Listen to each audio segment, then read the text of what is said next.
It's basically like a tax haven for like a huge real estate investment trust or something to just, oh, we do have a short-term rental here. Don't tax us like we're Like the whole non-residents. WeWork I mean, company that yeah, blew up in value and then went bankrupt. and it just went bankrupt. Exactly. And So it's that's like I feel like that kind of activity is just like living off the fumes of the bubble. it absolutely is. And you could see Airbnb bankrupt by the end of the decade, I would say. I'd say eventually these people are going to have to liquidate because maintenance and insurance and all this kind of stuff is going up like everything else. And so that reminds me. What's going to keep these people from just mass liquidating at some point? Because they have to. And it's like, there's not going to be any qualified buyers for these properties at current values. Where's it all going to go? That reminds me, insurance companies in North Carolina ask for a 42.2% rate increase for homeowners insurance. And if you guys aren't aware, oh man, the state regulates these things, and the companies have to basically go and request a rate, and then it gets deliberated upon and approved or denied.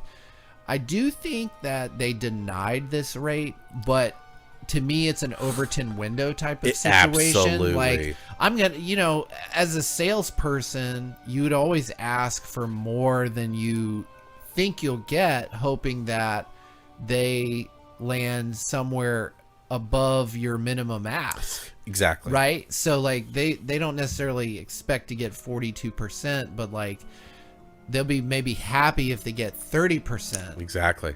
But what is reasonable? Neither one. Exactly. Neither one.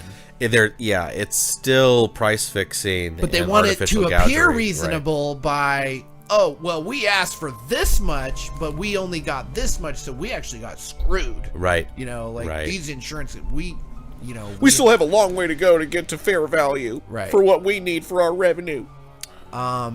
But yeah, we've been trading videos on that situation, the favelaization, the squatter nation, so to speak. But it calls to mind again the Teenage Mutant Ninja Turtle sewer system in New York, and all this infrastructure that is just sitting there decaying. Bro found old York. Exactly. There's some good video.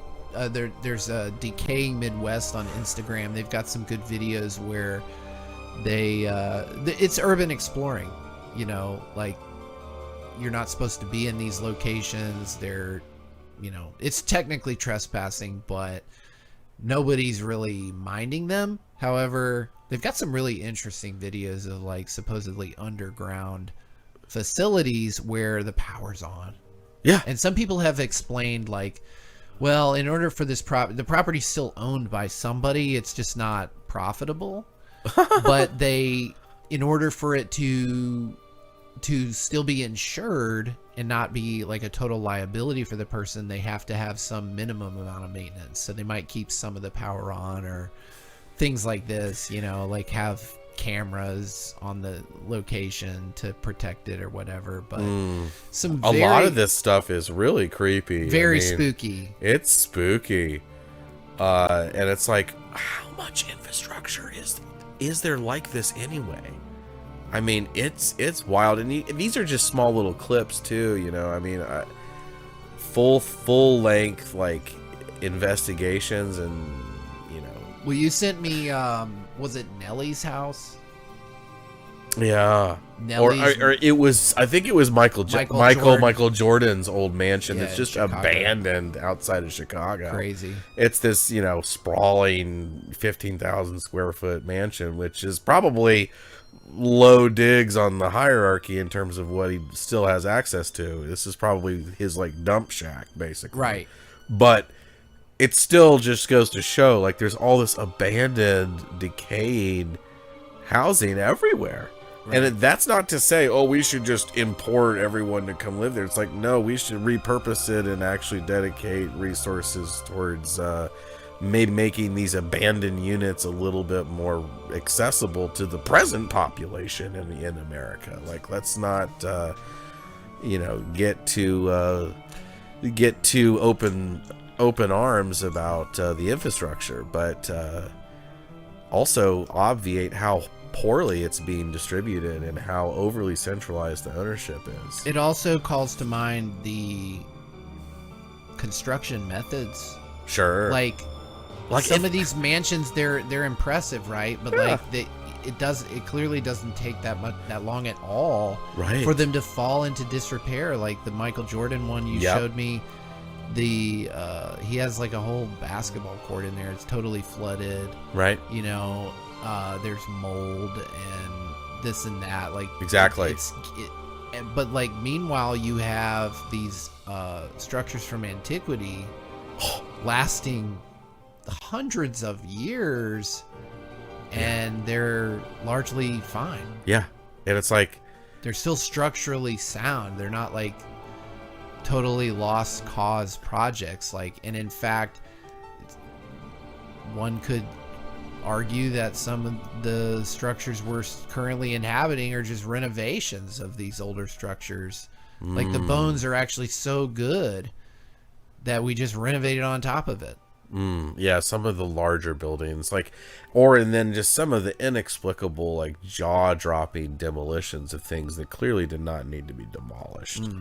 Like the old Vanderbilt mansions on Madison Avenue, for example. Like, if you look into the history of how those mansions and who they got passed on to, and what purposes the current construction there is, and it's all just a bunch of, like, warehouses to sell overpriced goods and stuff.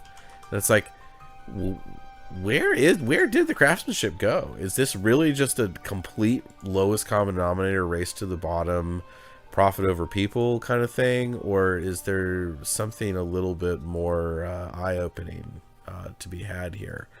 The Vanderbilt mansions on Madison Avenue, dozens of thousands, actually one of them was almost as big as the Biltmore. Not quite as big, but it still is over 100,000 square feet. Wow.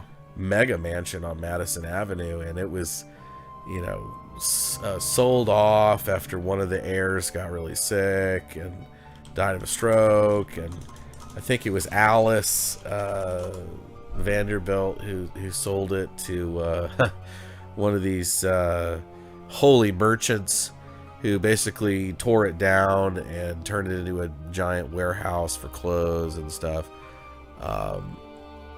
But yeah, that craftsmanship is just lost to history.